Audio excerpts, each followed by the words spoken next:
পুরীর জগন্নাথ মন্দিরের সাথে সাথে আসানসোলের ইস্কন মন্দিরেও হয়ে গেল জগন্নাথ দেবের স্নান যাত্রা উৎসব। এদিন সকাল থেকে পুজো পাঠের মাধ্যম দিয়ে জগন্নাথ দেবের স্নান যাত্রা শুরু হয়। এই উপলক্ষে বহু ভক্তদের উপস্থিতি লক্ষ্য করা যায় এদিন আসানসোলের ইস্কন মন্দিরে। রথযাত্রার দিন জগন্নাথ দেবের রথযাত্রা শুরু হবে।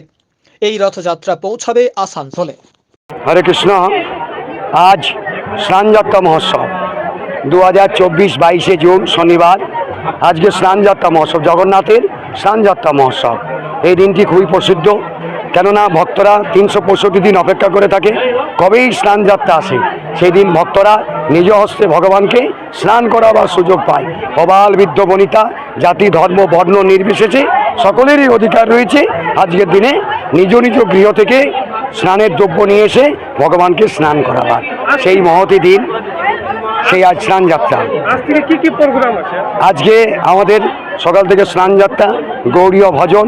এখন শ্রীরাম মায়াপুর থেকে আগত পরম পূজ্যপাদ আমাদের প্রেমাঞ্জন দাস ব্রহ্মচারী, ডক্টর প্রেমাঞ্জন দাস ব্রহ্মচারী শ্রীমুখ থেকে মহতী হরিকথা, ভাগবত কথা, এবং আপনারা দেখতে পাচ্ছেন প্রসাদম রয়েছে, আমাদের জল সার্ভিস রয়েছে, তাছাড়া লস্যি, এরকম অনেক সার্ভিস আমাদের এখানে রয়েছে ভক্তদের জন্য।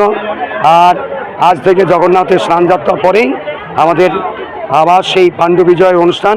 পাখণ্ডী বিজয়ের পর ভগবান আবার শয়নে চলে যাবেন। এখন জল লীলা হবে। আজ থেকে 15 দিন যাবৎ জগন্নাথকে আর দর্শন হবে না, ভক্তরা দর্শন করতে পারবেন না। আগামীকাল থেকে জগন্নাথের দর্শন আর হবে না। এবার জগন্নাথ আমাদের আসানসোল মন্দিরে চলে যাবেন।